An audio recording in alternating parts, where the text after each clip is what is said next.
hope you can see that. So, hi. I'll be talking today about bearded dragons as therapeutic animals. I'm going to present a case study of autism and a bearded dragon. So, animal-assisted therapy, or AAT as we call it, has been used with individuals across the world, integrating children, adolescents, adults, and the elderly. The deep bond between humans and animals has been proven to exist throughout history. By understanding how to correlate the suitable animal to a person's needs, we can assist a larger diversity of humans. A little bit about me.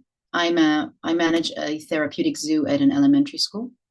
I'm an animal-assisted therapist and canine therapist. I work with children ages 6 to 12 with various issues, such as communication problems, social problems, violent issues, and a large variety of ASD. The kids are handpicked by the school's counselor, and together we form a group of no more than 4 kids. And today the zoo has 5 therapists on our team. I'm going to speak a little bit about the advantages of animal-assisted therapy. So the most common animals that we know that are used as therapy animals are dogs, cats, guinea pigs, birds, and a bunch of other rodents like rats, for example. Reptiles, however, are not very common therapy animals yet. They have many advantages like predictable behavior and manageable size, which makes them suitable companions for kids who may be a little overwhelmed by more energetic or unpredictable animals. Somatosensation is the physiologic process by which neural substrates are activated by physical stimuli, resulting in the perception of what we describe as touch, pressure, and pain. So those individuals show high resistance towards social touch and avoid being kissed or hugged or cuddled. And they're often unable to wear certain types of clothes and find it difficult to cope with certain textures. From my experience, children with ASD and somatosensation avoid furry animals and warm-blooded animals and have a deeper connection and understanding of various reptiles whom are either smooth or textured to the touch. Bearded dragons, for example, thrive on routine, and their serene presence can provide a comforting sense of stability and predictability for children with autism or sensory issues. And this can help reduce anxiety and provide emotional support for kids navigating the challenges of autism. Moving on to the case study. This is Daniel. He's 8 years old. He's just started 2nd grade after transferring from another school. He's an only child to a single mother who immigrated from Russia and diagnosed with ASD. In Daniel's case, furry animals pretty much repelled him. My first encounter with Daniel was in the middle of a panic attack on his first week of school. He was screaming and crying. His eyes were shut. He was making this constant monotone sound. And there's a special place in our petting zoo, which I like to call the cabin. So it has hammocks, as you can see.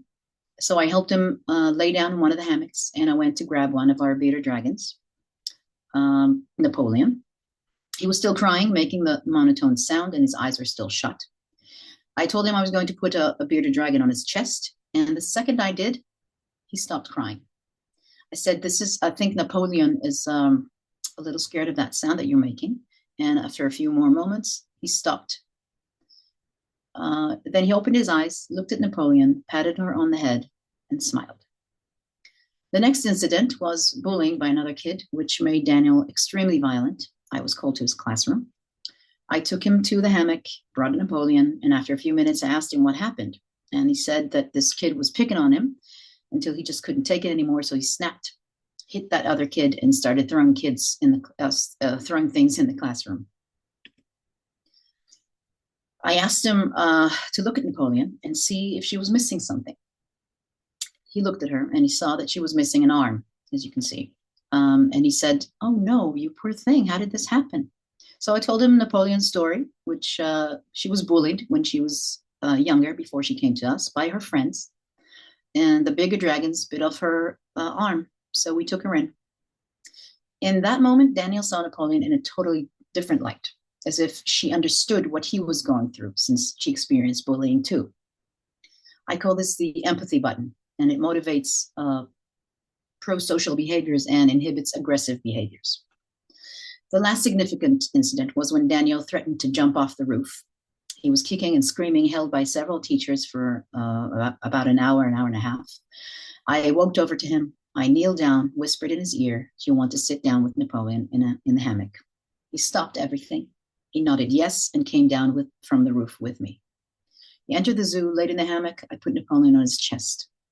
And ever since that last incident, Daniel's been coming to sit with Napoleon every time he feels stressed or angry, just about a minute before he feels he's about to burst and become violent, endanger himself or others.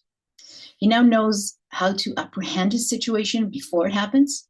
It's been over 2 years now, and Daniel did not have any more episodes and has been coming for weekly sessions with me and Napoleon. So to conclude, bearded dragons offer calming and therapeutic benefits while being easy to care for compared to other lizards. Their serene presence and manageable size make them very easy to bond with. The calming effect and therapeutic advantages of bearded dragons can greatly enhance the well-being and development of children with ASD.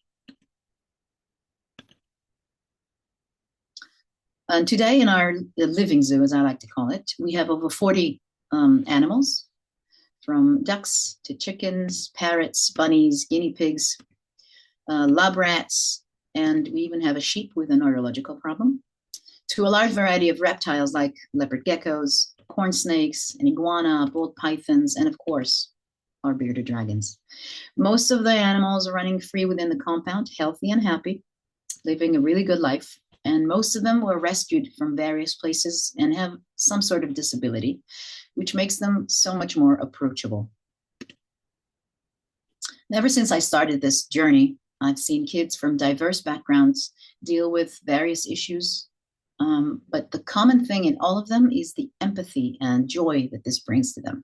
It's a safe place for everyone with no judgment or violence of any kind, where they are accepted as they are, no matter the reason they came here in the first place. So my mission is to keep the light in their eyes ablaze.